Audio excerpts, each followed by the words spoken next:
What is up, Illini Nation? My name is Austin Berkland, and I'm from the Armchair Illini Podcast Network and ArmchairIllini.com.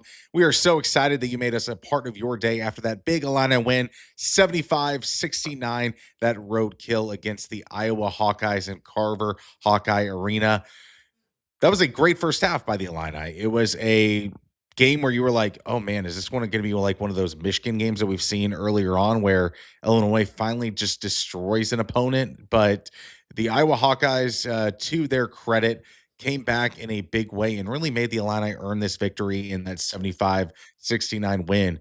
Can't wait to have you a part of this broadcast. And we have Robby Nardini on to break it all down. Robby, how's it going? And what did you think of this Illini win?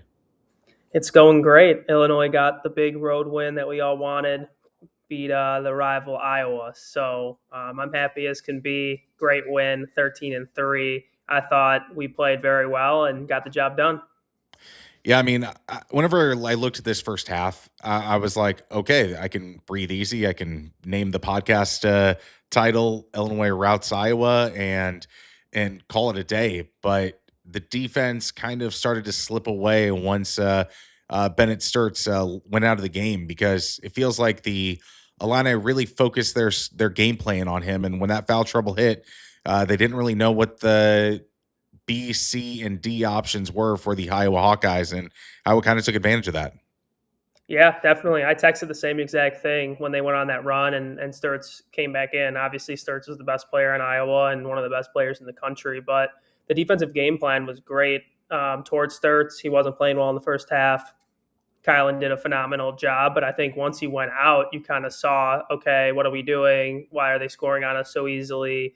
And also just the turnovers offensively, shot selection that happens when, you have a lead, especially in college basketball. You see it all the time. Teams come back from big leads because you get kind of lazy on offense. So, they had a lot of transition buckets from our turnovers as well, which helped them out a lot.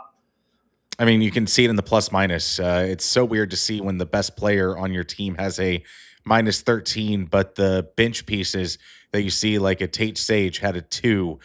You have Cooper Coach with a 2, and then you have Tavion Banks with a 4. I mean, that kind of is the proof of in the pudding that Bennett Sturts was the one and only game plan for the Illini. But I mean, looking at this game in terms of the Illini scoring, you had 17 points for Andrei Stojakovic. You had 17 for Kylan. You had 19 for Keaton Wagler. I mean, what more can we say about Keaton at this point that hasn't already been said? I mean, he is just a dog. He is going to be a top 10, top 15 pick in the NBA draft as a freshman. Just a silent killer out there because he is not the most vocal in terms of like NIL and everything, but my goodness, what a pickup that Brown Underwood brought in with Keaton Wagler. Yeah, what a great find by Tyler Underwood. Apparently, he was going to another game watching someone else, and he saw Keaton playing, and he convinced Brad to offer him and talk to him, and eventually get him on board. So shout out Tyler Underwood for finding a guy that is the 150th ranked recruit, and now is going to be a lottery pick. So definitely shout out to them there, and shout out to Keaton for another good game. He really just has clutch shots for us here towards the end of the game, and really keeps us calm and collective throughout the game too. And then, of course, you're looking at Zamenomir Ivisic.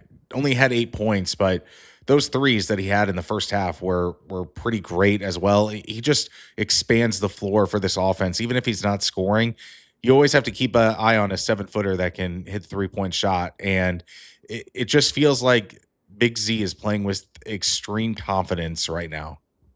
Yeah, he's playing with a broken nose as well. That's why he's wearing the face mask. So tough as nails. Z is. I'm sure Tommy hit him good in practice, or someone got mad at him at practice and accidentally hit him with an elbow. But yeah, shout out to him too. Very clutch threes, especially when Iowa was making their first initial run.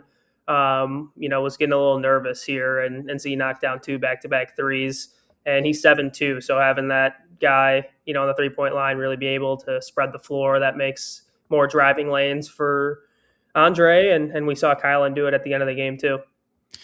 If you're just joining us, this is the Armchair Illini live broadcast after the Illinois Fighting Illini beat Iowa 75-69. As always, we want to thank our sponsor, Hamilton Walkers. Illini fans, the Armchair Illini podcast is fired up team with Hamilton Walkers. Seafood and spirits, hands down the best dining experience in Champaign-Urbana. We're talking prime steaks, fresh seafood, and a vibe that's perfect after a big Illini win. And here's the game changer. Every single week of this season, we're giving away a $50 Hamilton Walkers gift card on our social media. That's right, dinner on Armchair Illini. All you got to do is follow us on all social media platforms and our Substack newsletter. You can see it down below.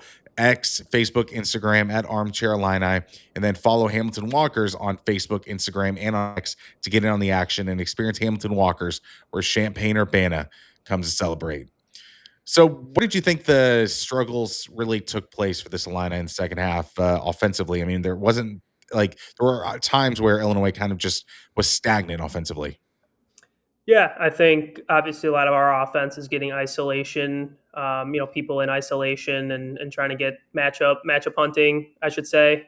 But I think, Iowa really just locked in defensively. Credit to them. We kind of got whatever we wanted in the first half, and they began to lock in a little bit more in the second half and take a little bit more pride on the defensive end. So that's definitely part of it. But also, I think, like I mentioned before, turnovers were killing us, especially the live ball ones.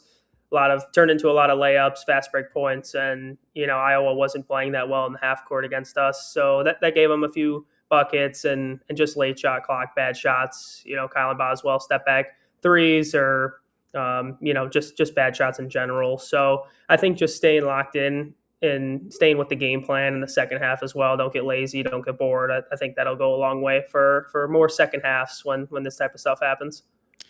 Merck only scored 7 points, but those 12 rebounds, Illinois needed all 12 of those rebounds. It seems like Merck has kind of balanced himself out. He's not so much of the game is so fast anymore. It feels like he's kind of been able to slow the game down, utilize what his role is, and not try to do too much, which I really appreciate what he's been able to do recently for the Illini. Yeah, I don't think we'll ever get away from the, Merck might do some crazy things throughout the game, especially today when he was praying like this to Brad Underwood to challenge one of the calls when he had a turnover. And he did get hit in the face. I'll give him that. But he was praying to Brad Underwood. It is Sunday, so he was praying there for the challenge. And he has been great, though. Great rebounder. I think Brad has really challenged him to be a great rebounder, and everything else will come within the game for him. He had a couple of good rip drives for buckets here in the game, and 12 rebounds was huge. We out-rebounded Iowa 29-21, I think it was, or at least that's the defensive rebounds. So we out-rebounded by 8, I should say. So those rebounds definitely went a long way. Yeah, I mean, the rebounding effort was incredible by the Illini, and that's how you win games on the road. If you're in the Big Ten, it's going to be that physicality, because physicality and defense travels better than offense. And I know the Illini this game were able to shoot pretty efficiently from behind the 3-point line. They were 9 for I was 9 for 29. Illinois was 10 for 28. So pretty efficient effort by the Illini from the 3-point line. Can't really bank on that whenever you are on the road in the Big Ten. And for the Illini to have that defensive effort in the first half and the rebounding effort really just cemented that Illinois might have some things going defensively now. I know the second half kind of got a little wonky there, but that's just Big Ten ball as well. Like, you can't discount Iowa's effort. You can't discount what having that home environment and that little bit of momentum that a team can get to propel them to making it a game. I think this defensive effort that the Illini have had the last few games has just been very eye-opening, and this could change the ceiling of this team if that keeps up.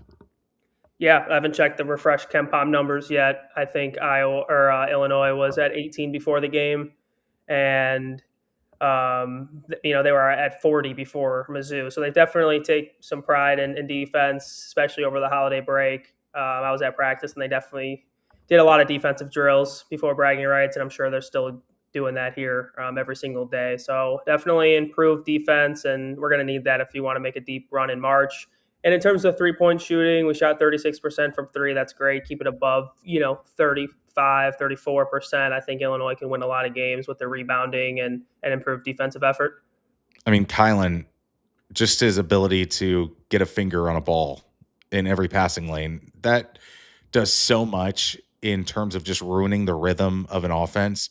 It may not result in a steal, it may not result in much, but it can't be overlooked with how well that just annihilates a rhythm of an offense. And I think he is one of the best in the country at just getting fingers and hands in those passing lanes and in the dribble pockets of these offensive players. And I think his contribution today was top notch as well. He showed up really well against one of the best players in the entire country. Sturts is an all Big Ten type of guy, and he didn't play very well at all. And I don't know how many deflections Kylan had. I would love to go back and count how many deflections he had. That might be a Film Room Friday idea for me, but his defensive effort was amazing. A couple turnovers that led to layups and really just making Iowa's offense difficult initially from, just taking everything away from Bennett Sturts. Yeah, second chance points for the Iowa Hawkeyes, 9. We talked about that in terms of rebounding. Points per possession for the Hawkeyes was at 1.062. And if you look at that in the first half, that points per possession was 0.8000 compared to the Illini's first half points per possession, which was at a 1.207. I mean, it was just an all-around great effort in this first half, and I can't I can't believe the defensive effort that we're seeing. Like, that's the biggest takeaway from me, is that it was a struggle in the non-conference, finding the communication on defense, finding the physicality, finding the togetherness, and it seems like the Illini have finally cemented themselves as we can be a capable defensive team. And again, that propels you from possible Sweet 16 to a potential Final Four by being able to just stopping another opponent. Yeah, definitely top 20 defense is a good benchmark at KenPom.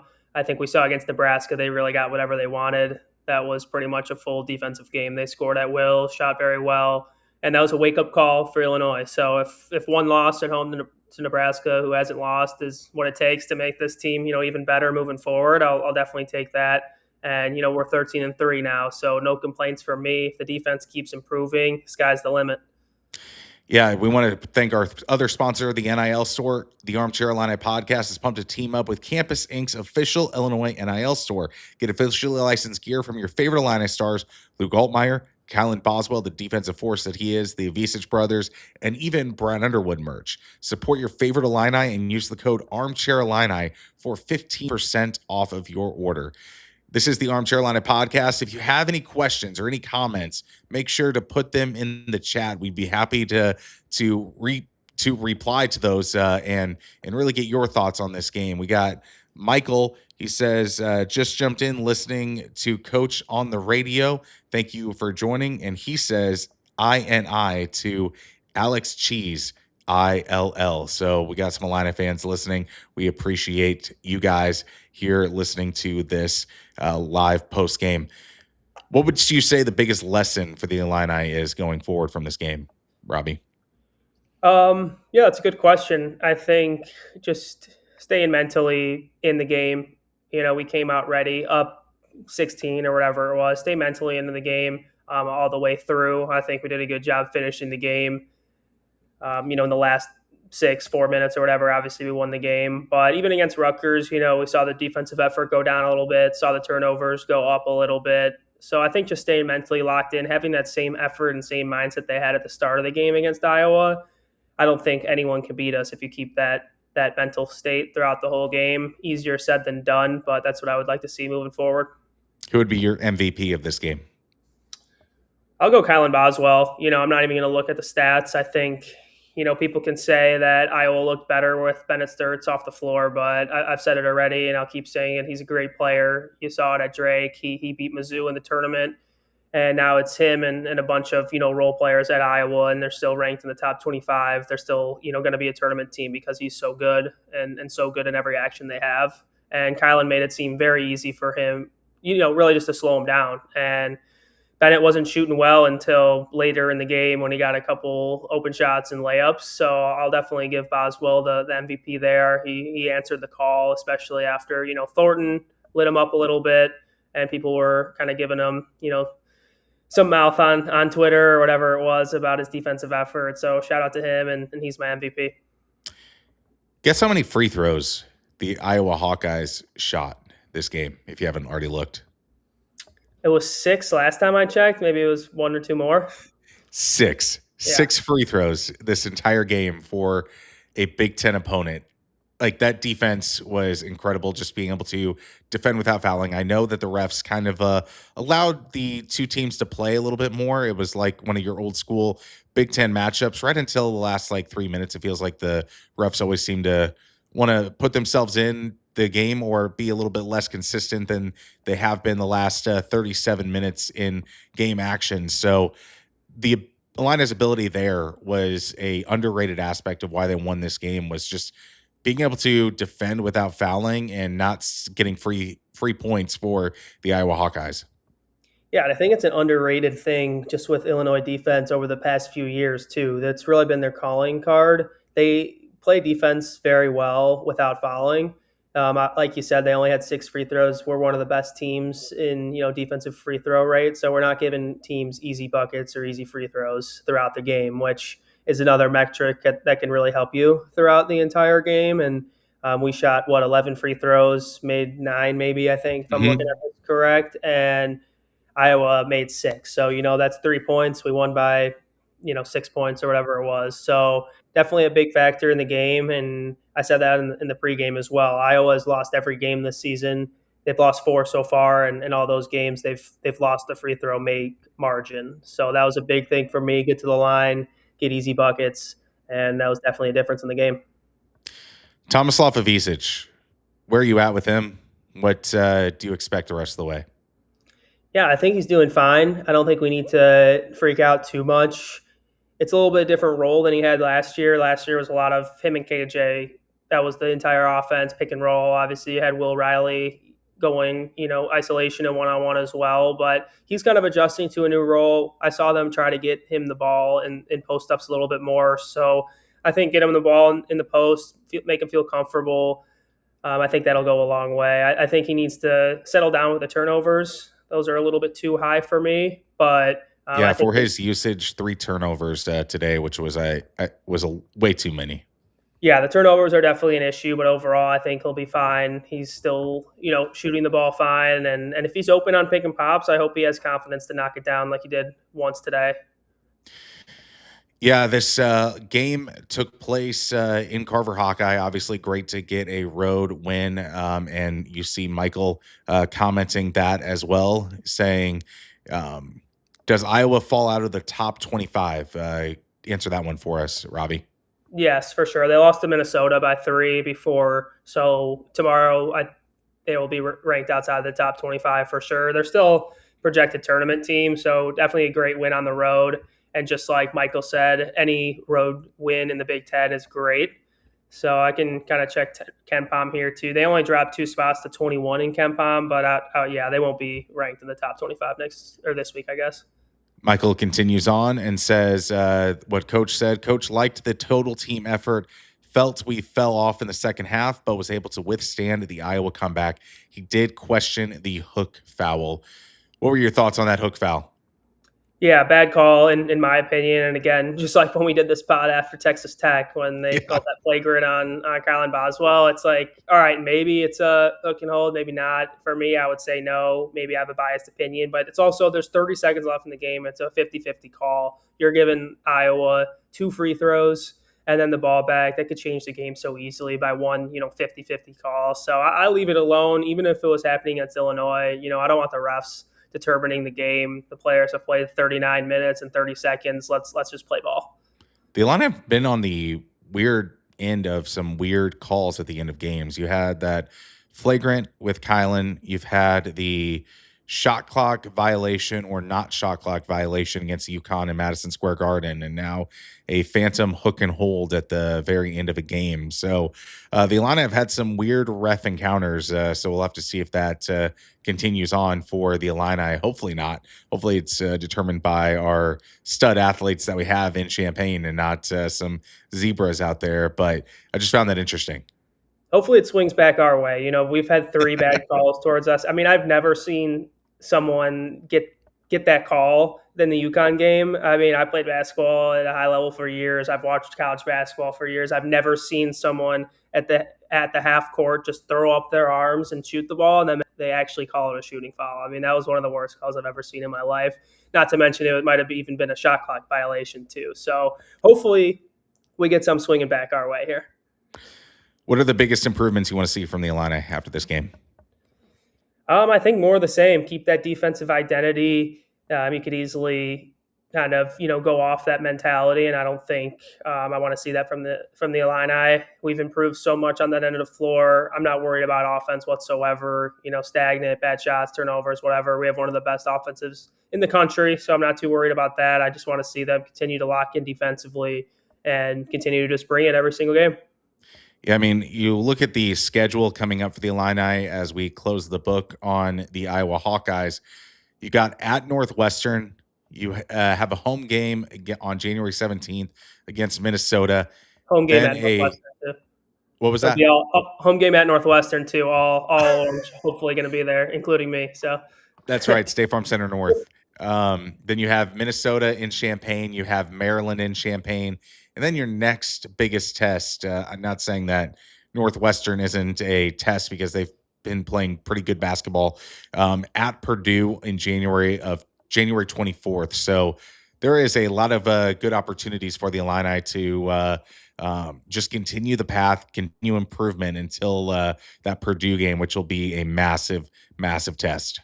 Yeah, I can't wait for that game. I can't wait for all these games coming up, really. I know we should be favored in all 3 of those games up until Purdue. At Northwestern, scares me a little bit just because we haven't won there, I think, in the past 3 years. They've definitely taken a step back, and we should be favored by, a decent bit. So hopefully we can get the job done there. Back to State Farm Center for 2. That should be wins. And then probably undefeated in the Big Ten Purdue team. We might be ranked in the top 10 there. It could be one of the biggest games in recent history. I mean, you look at the standings in the Big Ten right now, you have the surprise upstart basketball school, the Nebraska Cornhuskers, 5-0 in conference play, Purdue 5-0, and then 3 teams at 4-1 after Michigan loses yesterday. Michigan State is at 4-1, and then Illinois is at 4-1. So this very well could be a massive game in terms of getting a double bye in the Big Ten tournament as well. Yeah, I think the double bye is the minimum for this team now. Obviously, that's my goal going into every year, get the double bye in the Big Ten. If you're top 4 in the Big Ten, you're usually a top 4 seed in the NCAA tournament, which would translate into a Sweet 16, far run in March. So I think that's the minimum for this team now. KenPom has Illinois finishing 15-5 in the Big Ten, which might be a little too much for me. Maybe I would say 14-6, but I mean, pretty favorable schedule coming up here. Us versus Purdue could be, whoever wins that game could be, the front runner to win the Big Ten title at that point. Is Nebraska for real here? Like, how do we deal with the Cornhuskers for right now? Like, I know they have that undefeated record, but there's something there that I'm like, not buying it. Like, but it's just they're undefeated, so I can't really be too harsh on them. Yeah, I really am trying not to buy into it, but I think it's too far gone. They're legit. They're a really good team, well coached, and that goes to the importance of bringing guys back into your program. Just having the system. Brink Mask is back for his 3rd year. Obviously, he was hurt all last year, but they got him back. They got Hoiberg. Just having that minutes. Coming back and that scoring coming back goes a long way. And then you bring in Price Samford, who's a good shooter, a good overall wing, and they're a really good team. I can't hate on them anymore. They beat us in our home turf, and I think they're definitely in the running for a Big Ten title and even a 1 seed at this point. Is the recipe to beat Michigan, has that been exposed by Penn State and Wisconsin? I think we know that they're human now. They can be beaten, which at one point I thought maybe they were the best team of all time, but they've quickly come back down to earth, which is what will happen in Big Ten play. There's a lot of good coaches in this league. People will figure you out pretty quickly. They blew out a lot of teams, but at the same time, it was, San Diego State, Auburn, Gonzaga, obviously all solid teams. But, when you're talking about Illinois, Purdue, Nebraska, those are high end, top level teams nationally. I know Gonzaga is too, but now we're in Big Ten play, so it's really gut wrenching time, and they're going to have to find different ways to win. All right, Robby, we're gonna have you grade the big three before we get out of here. So, if you were to grade coaching A to F scale, what would you give Brad Underwood and crew this game? This game, whew, um,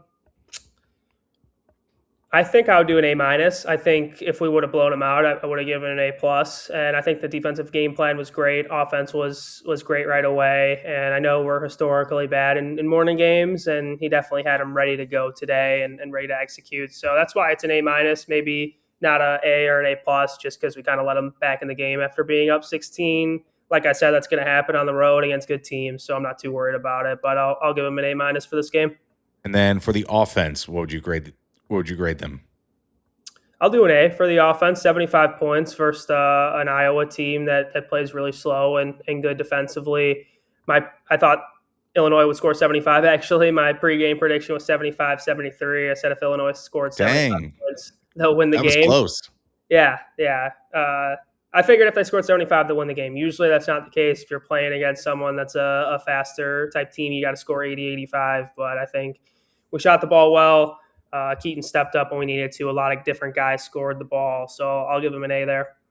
And then defensively, I'll go a B for a defense. Maybe a B plus for defense. I think Iowa got a decent amount of offensive rebounds. They tied us on the offensive rebounding side of things, and Z had a couple defensive rebounds that he maybe got fouled on, and then they called travels. So I think just finishing out the possession, getting those defensive rebounds, not letting a team get 9 offensive rebounds would make it a little bit of a higher grade, but overall good performance, and hopefully we'll keep it going here. Last question is from Michael that says, could Iowa beat Purdue before we do? Where is that game? Let me check. That game is in Purdue. Nah, no chance. Purdue wins that game. Yeah, I mean, Iowa did show a lot here with how their other pieces outside of Bennett Sturts can produce, but I think that was more by design. We were not going to let Bennett Sturts get whatever he wanted today. That was the obvious MO of this game plan, but they do have some nice pieces, but I don't think they have the consistency or the depth that Purdue has, because Purdue will hit you with haymakers, and then they have some bench guys that can throw some uppercuts out there, and then back to the haymakers with their starting lineup. So as good as Iowa is, I don't think they can contend in that Mackey environment. Right. Yeah, I think Purdue's just a little bit too good. I think they could beat Indiana on the road too. And, after that game, obviously Indiana will be favored being at Indiana, but Iowa definitely could win that game. And they got pretty favorable schedule after that. So they're a good team. I expect them to be in the tournament in the end. Robby, I want to thank you for joining me on this post game for Illinois beating Iowa 75-69. Where can people find your work as we go forward to the Northwestern game? Yeah, follow me at Robby Nardini on Twitter, doing these podcasts with Austin and Alex, obviously, and then I think Alex and I are going to try to do some more team specific pregame podcasts. So maybe expect that for the Northwestern game, and I'll post some clips from the podcast as well if you don't feel like listening to us for 30 minutes. But find me on Twitter, and I got the newsletter dropping tomorrow morning. Obviously be pretty focused on Iowa and Northwestern, but check that newsletter out, subscribe there, and doing some work with the Champagne Room as well. I do live shows before every game on Twitter, so feel free to join. This has been the Armchair Illini podcast. Thank you, Michael, for commenting on the YouTube stream. We'll get some more live podcasts as we dive deeper into this season, and just excited to have you guys along to the Armchair Illini podcast network. Again, thank you to our sponsors, Hamilton Walkers and the NIL store. Follow us on X, Facebook, and Instagram at Armchair Illini, and armchairillini.com for the best written work from Robby Nardini, from Alex G, and the transfer portal side for Kirkland Chapel. This has been the Armchair Illini podcast, ILL, I and I.